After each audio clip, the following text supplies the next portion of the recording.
আজ তো স্কুলে পিকনিকে যাব, নেচে বাস ভেঙে ফেলবো। হ্যাঁ হ্যাঁ, সবাই সবাই চল। আজকে যাব পিকনিকে, নাচ হবে উড়াদুরা, সবাই নাচি দে কোমর দুলাইয়া।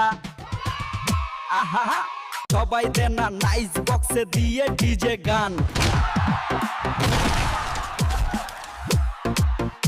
তুই আমাদের সাথে পিকনিকে যেতে পারবি না, তুই বাস ভেঙে ফেলেছিস। স্যার নিয়ে যান না প্লিজ, আর হবে না। আচ্ছা নিয়ে যাব, যদি তোর বন্ধুরা লাইক সাবস্ক্রাইব করে যায়। এত ছোট আলু রান্না করেছো কেন? খাওয়াই যায় না। আমি তো তোর মতো এত পেটুক না, তাই আমি নাকি পেটুক, তাই আজকে বড় আলু আনবো। ভাই আমাকে বড় আলুটা দেন। নেন ভাই, এইটা আপনারই সাইজের কার। নেও মা, এইটা রান্না করো। ঠিক আছে পেটুক। বন্ধুরা তোমরা লাইক সাবস্ক্রাইব করো।